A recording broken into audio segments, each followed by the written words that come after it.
Hola, hola, ¿qué tal?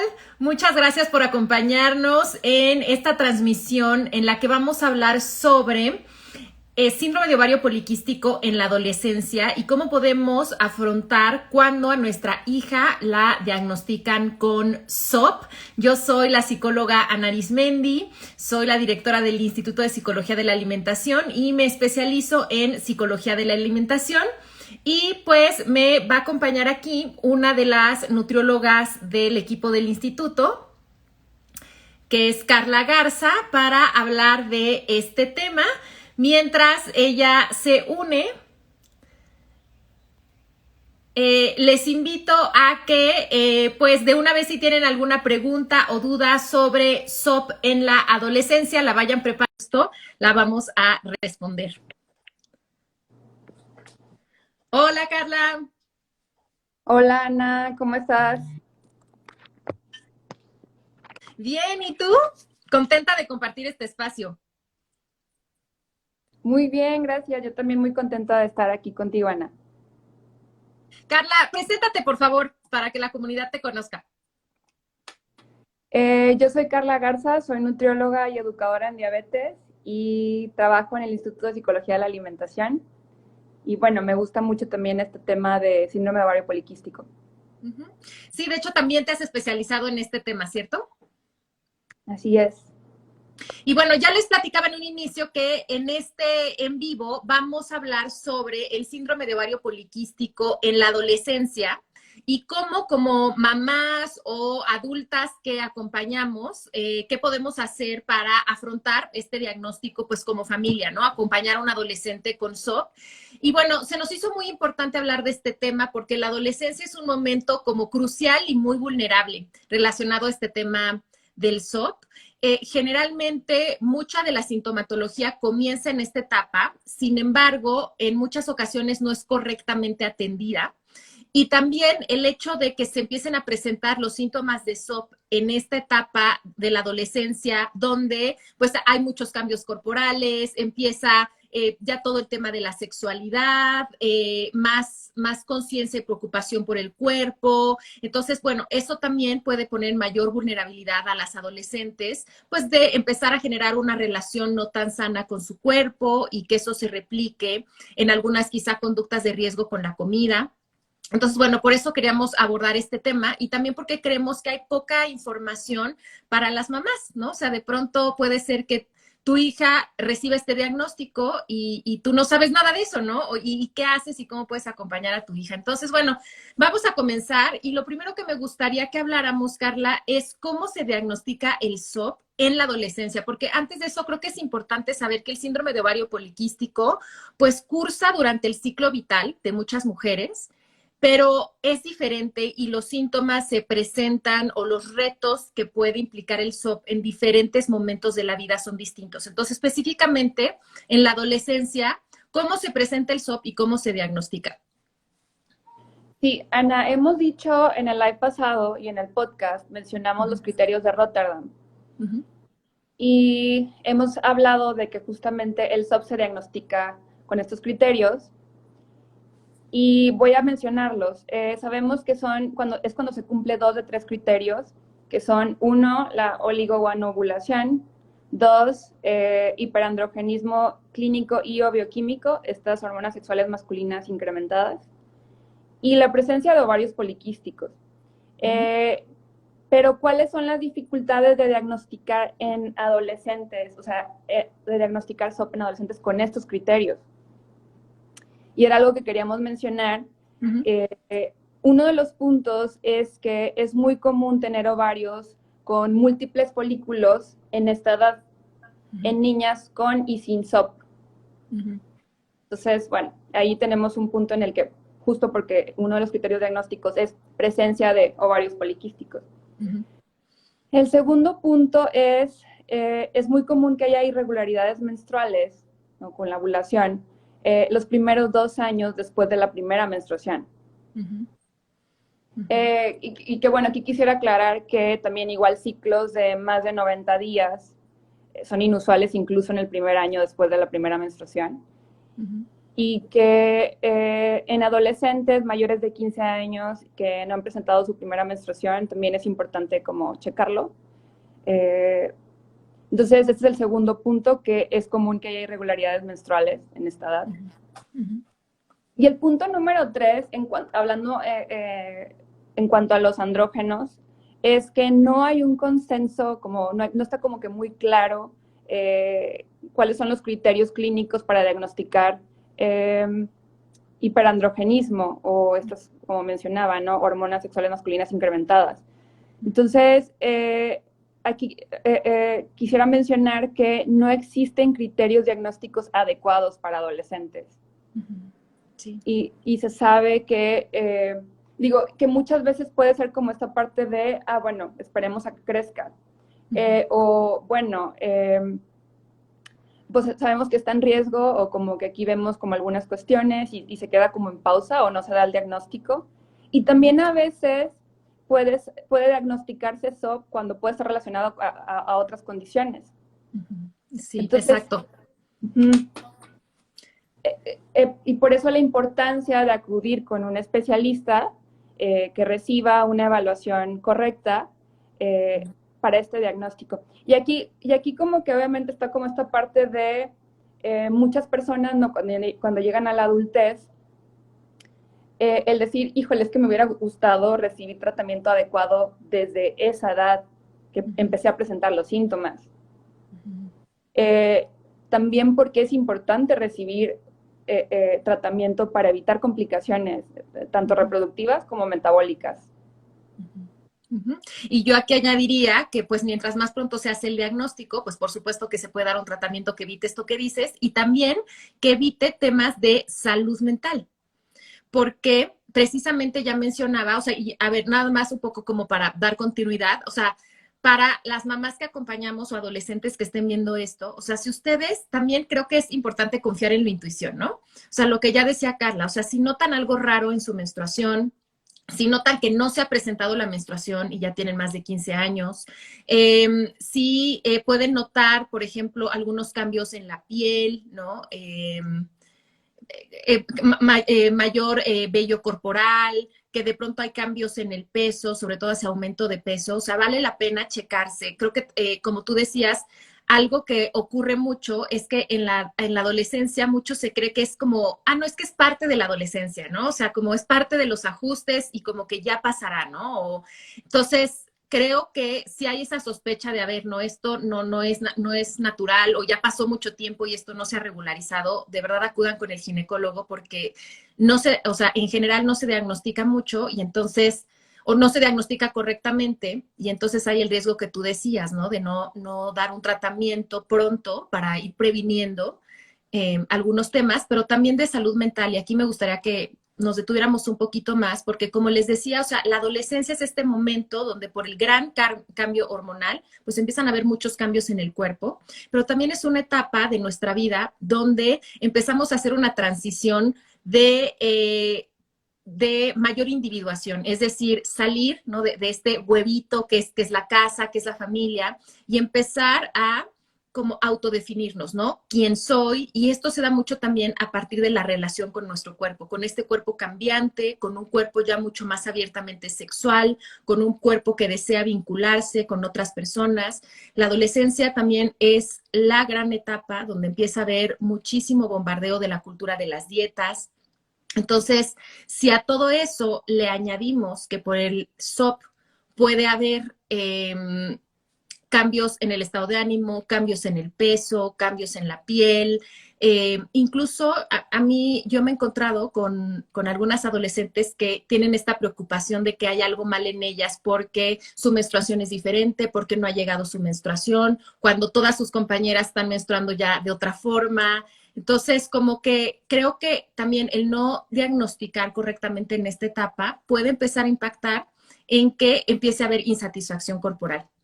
Y sabemos que pues la insatisfacción corporal puede producir una relación disfuncional con el cuerpo y que, las adolescentes empiecen a tomar medidas, ¿no? Para porque están insatisfechas con su cuerpo, como hacer dieta, tener conductas de riesgo con la sexualidad, tener conductas de riesgo con el cuerpo, como hacer ejercicio compulsivo o empezar a fijarse mucho en ciertas partes de su cuerpo, aislarse, sentir vergüenza corporal, no querer, por ejemplo, participar en cosas sociales como no me quiero poner un traje de baño. Entonces, eso impacta mucho en la autoestima y en el autoconcepto, y por eso es bien importante poderlas acompañar y saber que quizá eso que está viendo nuestra adolescente no es por la adolescencia, sino es por un tema hormonal que no se está atendiendo correctamente. Claro. Y esto me recuerdan a la importancia de educarse, ¿no? De educarnos, saber qué es el SOP, saber la relación que hay entre resistencia a la insulina, inflamación y todos los síntomas que presentan. También de qué manera se les puede acompañar de mejor, o sea, como esto que mencionabas ahorita, ¿no? El riesgo de la cultura de dietas, y justamente como uno de los síntomas es esto de ganar peso, y como justamente por eso es importante el tratamiento, primero obviamente médico, pero también el tratamiento integral, ¿no? Acompañado de un terapeuta, de una terapeuta y de nutrición también, de nutriólogo. Exacto. Entonces, ya entremos a hablar en eso. Entonces, bueno, ¿qué pasa si sí, o sea, nuestra adolescente, o sea, ya tenía ciertos síntomas, fuimos al médico y el médico, ¿no? Confirma el diagnóstico de síndrome de ovario poliquístico. Creo que lo primero como familiares que debemos hacer es lo que ya tú mencionaste, educarnos, ¿no? Y creo que eso es muy importante porque en educarnos, o sea, en comprender el síndrome, está ahí el gran poder de saber cómo actuar, pero creo que también el educarnos ayuda mucho a reducir la culpa y el miedo. Creo que si hay dos emociones que experimentan las mamás de las adolescentes con SOP, es culpa, mucho de yo ocasioné esto, porque, bueno, sabemos que el SOP es multifactorial, o sea, no hay una causa única del SOP. Una de ellas es predisposición genética, o sea, sí se sabe que pues si hay en la línea, ¿no? Materna casos de SOP, es mucho más probable, ¿no? Que eso se repita. Entonces, a veces da culpa el por qué no me di cuenta antes, a veces hay las creencias erróneas de si hubiera cuidado, ¿no? Entre comillas, más a mi hija, si hubiera cuidado, entre comillas, más su alimentación, entonces ella no hubiera desarrollado esto. Entonces, cuando entendemos correctamente el síndrome y nos damos cuenta que pues no es culpa de nadie porque es multifactorial, y que no se debe a una causa única, creo que eso también ayuda mucho a reducir la culpa que pueden sentir los padres, sobre todo las madres, y también el miedo. Creo que cuando hablamos de síndrome de ovario poliquístico vienen como muchos miedos de cosas que se oyen por ahí sobre el SOP, ¿no? Por ejemplo, esta idea de que si una mujer tiene SOP, entonces ya nunca se va a poder embarazar y no va a poder tener hijos, o que ya siempre va a tener como que puede, va a desarrollar diabetes, cosas así. Entonces, entender bien el SOP nos ayuda como que a derribar todo eso, ¿no? O sea, saber que, pues, puede haber complicaciones reproductivas, pero no en todos los casos, y sobre todo si se hace un buen tratamiento, muchas mujeres pueden embarazarse. Y también, bueno, saber que no, SOP no es una sentencia, ¿no? Hacia la infertilidad, ni es una sentencia hacia la diabetes, pero eso hay que conocerlo. Entonces, yo les diría a las mamás, muy importante que se eduquen sobre este tema. Sí, y también preguntar, ¿no? Como no tener vergüenza de preguntar, por ejemplo, con su médico, ok, si me van a prescribir pastillas anticonceptivas, ¿cuáles son los pros y contras de este tratamiento? ¿Cuáles son los pros y contras? Sí, me encanta lo que dices, no se queden con dudas, ¿no? A veces, sobre todo en el consultorio médico, como ahí está, a veces esta figura que impone mucho, ¿no? El médico, y hay vergüenza de preguntar, entonces, no decir, a ver, no entendí a qué se refiere esto, por qué le estás recetando esto, me encanta lo que dices, cuáles son los pros y los contras, consultar diferentes opciones. Y obviamente, pues algo que es muy importante es apegarnos a las recomendaciones, ¿no? O sea, ya que acudimos con un profesional, creo que es bien importante también entender que el tratamiento, o sea, lo ideal es que sea integrativo, pero mínimo de mínimos, ¿no? Acudir, o sea, tener apoyo médico y apoyo nutricional. Y aquí creo que es bien importante que sepan que pues lo ideal sería acudir con una nutrióloga que sea educadora en diabetes y que tenga conocimiento sobre SOP, porque sí hay ciertas pues cosas muy específicas, ¿no? Que se tienen que saber. Entonces, apoyarse, o sea, tanto del médico, pero no quedarse ahí. Sí es muy importante también ir con una nutrióloga. Fíjate que ahorita estaba pensando, Ana, en esto que dijiste de tener como el conocimiento acerca de SOP. Y pienso mucho en cómo llegan digo, a los espacios como médicos y de salud y también al consultorio de nutrición, muchas niñas que podrían tener conductas de riesgo con la comida o tener un trastorno de la conducta alimentaria. Entonces, qué importante es, primero que nada, hacer un cuestionario, ¿no? Y como indagar cómo te sientes respecto a ciertos grupos de alimentos, te restringes, y es bien importante porque si en dado caso que haya un trastorno de la conducta alimentaria, esto es lo primero a tratar.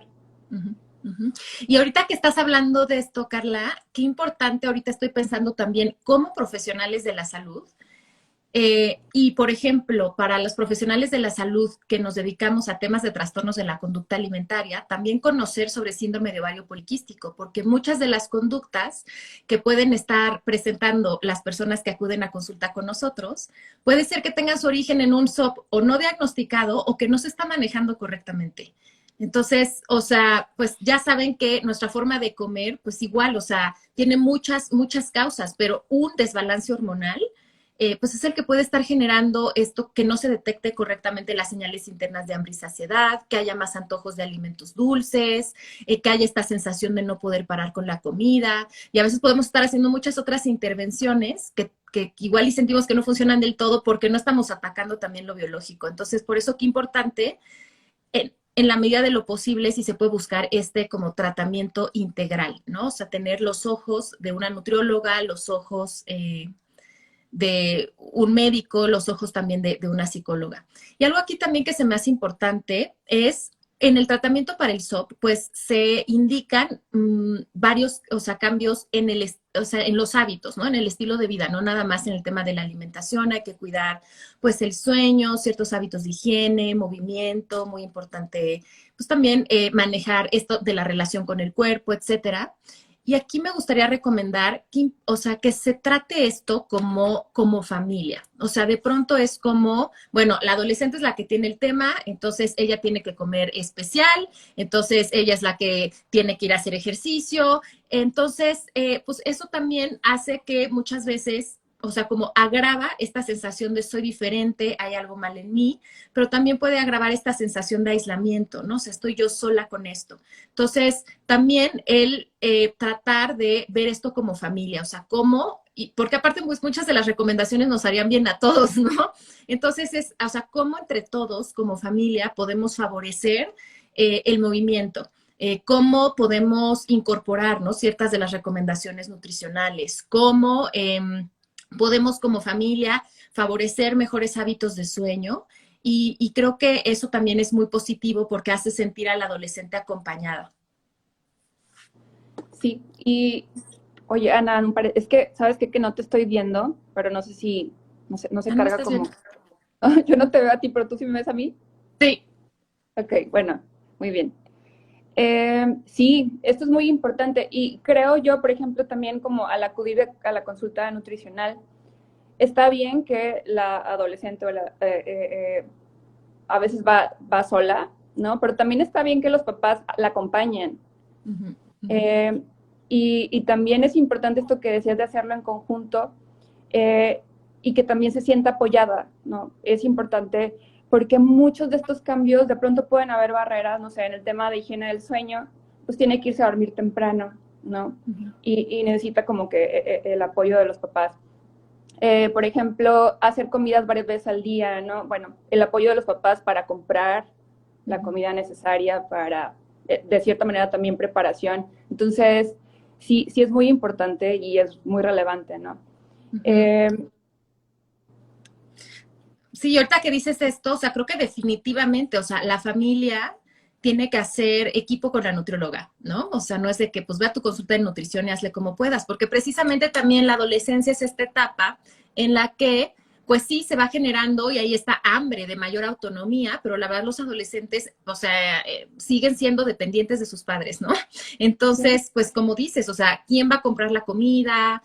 ¿Quién va a dar ciertos espacios? ¿Quién todavía decide muchos de los horarios, etcétera? Pues es la familia. Entonces, hay que ver esto como pues un tema familiar y cómo se va a abordar como familia este tema. Y ahorita que mencionaba el tema de autonomía, creo que ahí también es muy importante que si se hace un tratamiento correcto para el síndrome de ovario poliquístico, pues como el que hacemos nosotras desde el instituto, que no es prescribiendo una dieta restrictiva, que solo busque como disminuir síntomas en este momento, sino realmente cultivar salud y generar hábitos que sean sostenibles. Eso es importante porque lo que hay que hacer, o sea, es saber aceptar como familia y ayudarle a nuestro adolescente a aceptar que pues está esta condición de salud, ¿no? Y que va a vivir con este síndrome y que por lo tanto debe de aprender a manejarlo. No es algo de ahorita, ¿no? Es algo que con lo que va a tener que manejar a lo largo de su vida. Y creo que el mejor regalo que podemos dar como profesionales de la salud y como familiares es darle las herramientas para que empiece a hacerse cargo de su salud, ¿no? Y que más adelante pues sea una persona adulta que tenga esta autonomía y esta confianza y esta capacidad de autocuidarse y de poder vivir en plenitud con todo y el síndrome, ¿no? O sea, no verlo como esta sentencia, como que algo como que me pone en desventaja en la vida, sino a aceptarlo. Y ahora que digo esto, creo que también es muy positivo un acompañamiento psicológico familiar, al menos al inicio, porque cuando uno de nuestros hijos recibe pues un diagnóstico de una condición de salud pues que es crónica, pues es algo duro de recibir, es algo que puede asustar mucho. Y como ya decía, es algo que puede generar muchas emociones de culpa, de miedo, de vergüenza. Entonces es muy importante también tener como un espacio para poder elaborar eso y poder entonces llegar a la aceptación plena de esta realidad y cómo podemos vivir y cómo podemos acompañar a nuestro adolescente a que pueda tener una vida plena con todo y esta condición. Claro. Y me pongo a pensar, por ejemplo, en mi experiencia, ¿no? Con consultantes, con SOP, y al momento de comprender qué es la resistencia a la insulina, qué síntomas se relacionan con la resistencia a la insulina o con los niveles altos de andrógenos, cómo podemos, o sea, por ejemplo, cómo las pautas nutricionales ayudan, ¿no? Con nuestros niveles de azúcar, niveles de insulina. Por ejemplo, hablar también de los suplementos, de los pros y contras de ciertos suplementos y de cómo pueden ser muy útiles, ¿no? Sobre todo los que ayudan con la sensibilidad a la insulina. Se empiezan a relacionar de forma diferente con el diagnóstico, justamente por conocerlo, y se va perdiendo el miedo también. Y esto que decías, también me puso a pensar mucho que muchas veces cuando la adolescente ya crece, ¿no? Muchas personas a lo mejor que se van a estudiar fuera o simplemente, ¿no? Que ya son adultas y salen de casa, a muchas personas les pasa que justamente en estos momentos es cuando empiezan a notar o cuando empiezan a identificar los síntomas justamente por los cambios que pueda haber en este proceso. Uh-huh. Y bueno, pues sí es muy importante que conozcan en conjunto esto para también el tratamiento, porque va cambiando y las necesidades en cuanto al SOP también son diferentes en cada etapa, ¿no? Uh-huh. Exacto. Sí, entonces creo que definitivamente como educarse como familia en el SOP es lo que va, o sea, es la clave, ¿no? Para poder abordarlo correctamente en este primer momento del diagnóstico, pero para poder ir desarrollando las herramientas, pues para vivir con esta condición y sus cambios a lo largo de la vida. Y algo también que me gustaría decir es que creo que es muy importante como padres de familia crear como un vínculo y un espacio seguro con su adolescente para que se sienta en confianza de compartir con ustedes.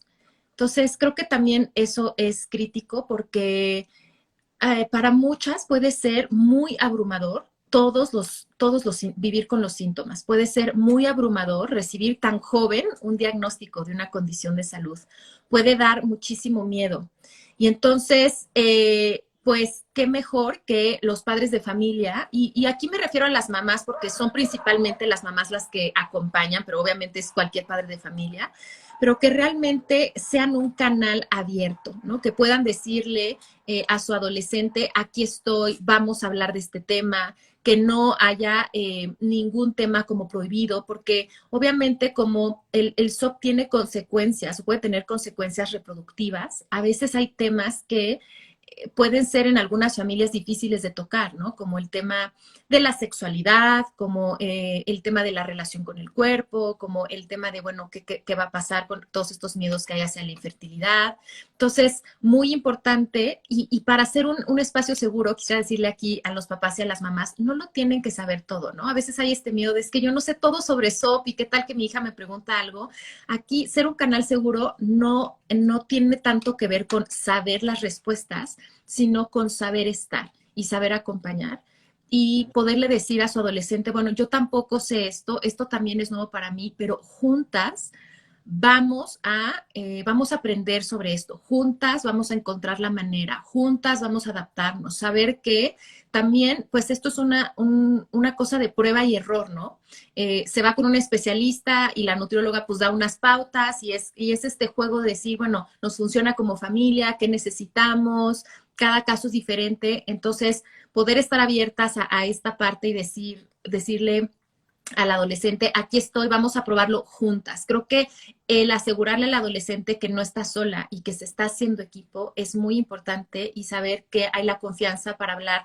Muchas adolescentes pues que empiezan a tener temas con el cuerpo, como ya decíamos, y a veces les da tanta vergüenza que no quieren compartirlo, ¿no? Entonces, si ustedes como mamás o papás empiezan a notar cositas como que su adolescente no quiere salir con sus amigos, se tapa mucho el cuerpo, como que tiene estas preocupaciones, que empieza a tener ciertas conductas con la comida, como comer escondidas o querer mucho estar a dieta, es muy importante que lo hablen, no lo dejen pasar, no es porque está en la adolescencia, no es la fase adolescente, no se le va a pasar solito.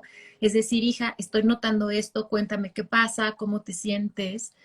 Y yo sé que también a veces ocurre, y seguro Carla tú lo has visto en sesiones, a mí me ha pasado, que muchas mamás, ellas mismas viven con síndrome de ovario poliquístico y a veces hasta no lo sabían, hasta muy entrado el tiempo. Y cuando se dan cuenta de que su hija también tiene síndrome de ovario poliquístico, a ellas les remueve en su propia experiencia.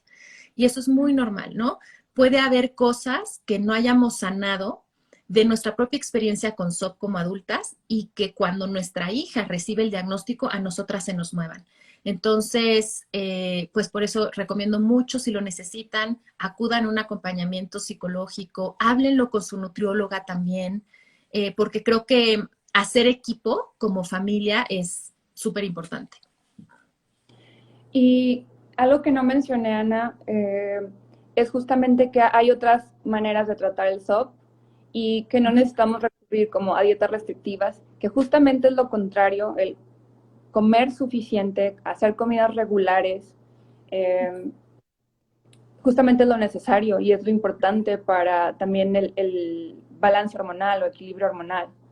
Entonces, también, y esto que mencionabas, si a veces como mamá viví con SOP y desde muy pequeña o desde, sí, tengo muchos años de estar dietando o haciendo dietas restrictivas, sabes, usualmente sabemos las personas que hemos estado sometidos como a dietas restrictivas, lo dañino que puede ser. Y someter igual una niña o un adolescente a una dieta restrictiva es prácticamente sentenciarla, ¿no? A una vida como de estrés, pues sí, o sea, como todos los efectos secundarios que tiene una dieta o que tiene como estos planes restrictivos, ¿no? Exacto. Entonces, por aquí hay algunas personas que nos están preguntando sobre los síntomas de SOP. Todo eso, no lo tocamos aquí porque todo esto ya lo hablamos en un episodio de mi podcast de ¿Qué tiene hambre tu vida? Es el episodio 276. Entonces, aquí como en la descripción de este video les voy a dejar cuál es ese episodio para que lo escuchen. Ahí hablamos, definimos bien qué es el síndrome de ovario poliquístico, cuáles son los síntomas principales. Y también ahí hablamos un poco sobre pues lo que está diciendo Carla ahora, ¿no? De por qué hacer una dieta restrictiva no es lo más adecuado e incluso puede ser contraproducente para el SOP. Entonces, porque también es muy importante buscar un tratamiento que no sea centrado en hacer dieta y enfocado únicamente en el peso, que sabemos que esa es una de las preocupaciones principales. De hecho, mucho de las adolescentes se acercan con esto, ¿no? O sea, es que subí mucho de peso, es que, y obviamente hay este miedo, ¿no? Entonces, bueno, es muy importante validar que eso está sucediendo, que hay esta insatisfacción corporal, pero también explicar, pues, por qué entrar en este ciclo eterno de hacer dieta y luego regreso otra vez al exceso y eso empeora los síntomas de SOP y vuelvo a hacer una dieta, es súper estresante para el cuerpo, pero también súper desgastante emocionalmente. Entonces, es muy importante buscar esta otra alternativa. Y, pues, qué mejor que desde que se recibe el diagnóstico en la adolescencia. O sea, qué mejor jamás entrar al ciclo de las dietas, ¿no? Sí, eso sería lo ideal, Ana. Y más Eso porque, sería. Uh-huh. digo, y que hay un montón de cosas, ya lo mencionamos en el podcast, pero lo repito, ¿no? Como hay muchas pautas, o sea, que están las pautas nutricionales, manejo del estrés, de la higiene del sueño y demás, como todo esto que, como se abren todas estas posibilidades cuando usualmente nada más nos centramos como en la pérdida de peso. Entonces, creo que es un enfoque pues completo, integrativo y que definitivamente apoya en este tema de los síntomas, ¿no? Y de que la persona pueda tener una mejor calidad de vida, que justamente es el tema con personas que viven con SOP, ¿no? Su calidad de vida. Exacto. Entonces, bueno, para todas las personas que quieran, o sea, si quieren educarse y profundizar mucho más en síndrome de ovario poliquístico, queremos invitarles al webinar que Carla y yo vamos a dictar el próximo miércoles 28 de julio a las 7 de la noche, hora del centro de México. En este webinar, ahora sí vamos a profundizar y con más calma, pues vamos a hablar a más detalle sobre qué es el síndrome de ovario poliquístico, les vamos a explicar muy bien cuáles son las hormonas que están implicadas para que ustedes lo entiendan, les vamos a explicar también cómo se presenta en diferentes momentos de la vida, en la adolescencia, después ya en la época, digamos, como del embarazo, del posparto y luego en la menopausia. Les vamos a hablar mucho más sobre las condiciones asociadas con el síndrome de ovario poliquístico, tanto condiciones fisiológicas como podríamos hablar de hipertensión, como también sobre otras condiciones de salud mental. Vamos a hablar mucho de SOP y salud mental y pues les vamos a hablar sobre por qué las dietas no funcionan, por qué son contraproducentes para el SOP y también les vamos a hablar sobre cómo es un tratamiento para el SOP no centrado en el peso integrativo. Entonces ahí les vamos a explicar con detalle pues cómo es este otro enfoque que se hace. Entonces si no nos centramos en el peso, entonces en qué nos centramos, cómo le hacemos, cómo se siguen unas pautas nutricionales sin caer en una dieta restrictiva y cómo integrar también la salud mental, que es tan importante. Entonces, bueno, si nos quieren acompañar, el webinar se pueden inscribir en nuestra página, que es psicoalimentación.com/webinar. Se los vamos a dejar aquí también en la descripción de este video. Y si no pueden estar en vivo, van a poder tener acceso a la grabación sin límite de tiempo para que la vean cuando ustedes quieran. Y bueno, pues ahí está toda la información para que se puedan inscribir. Pues estoy muy emocionada, Ana, y espero que, estoy segura que esta información, tanto de este live, pero también, sobre todo, del webinar, va a ser útil y sobre todo informativo, ¿no? Es importante tener más conocimiento, tener más información respecto al SOP, y es importante que abramos más espacios como este para platicarlo. Exacto. Y ya nada más para concluir, me gustaría decirles, pues, a las mamás que tienen un adolescente con SOP, que también es importante que se vean a ellas mismas, ¿no? En muchas ocasiones, pues, cuando uno de nuestros hijos recibe un diagnóstico de salud, toda la atención está hacia allá, ¿no? O sea, ¿cómo le hacemos? Quiero entender qué le está pasando a mi hija, la quiero apoyar en su tratamiento y todo eso es magnífico, pero también eso nos mueve a nosotras como adultas, como mamás, y es bien importante que se den también un espacio para poder conectar con las emociones que estén sintiendo y pues qué importante también hacer una comunidad, ¿no? Que es parte de eso de lo que vamos a hablar en el webinar, de poder conectar, por ejemplo, con otras mamás que tienen también adolescentes con SOP y poder compartir cuáles son esos retos, cómo se sienten y no olvidarse también de autocuidarse y saber que, bueno, el SOP, aunque es una condición pues crónica, se puede manejar, ¿no? O sea, definitivamente se puede manejar y hay muchísimas cosas que se pueden hacer para vivir con plenitud y si empiezan acompañando desde la adolescencia, pues qué mejor, ¿no? O sea, qué mejor le van a estar dando un regalo a su adolescente para que después tenga las herramientas para que a lo largo de su vida, pues el SOP no se vuelva un problema, sino simplemente se viva una realidad que hay que saber manejar.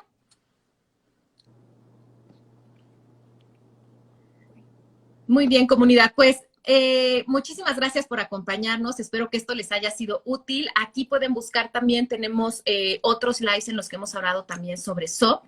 Y bueno, pues recuerden, está el webinar donde ahí hablamos a mucho más detalle sobre el SOP desde un enfoque integrativo y no centrado en el peso. Les dejamos la información aquí, psicoalimentación.com/webinars. Muchas gracias, Carla. Muchas gracias, Ana. Los esperamos en el webinar y, bueno, pues estamos muy emocionados de recibirles ahí. Bye. Gracias, comunidad. Bye.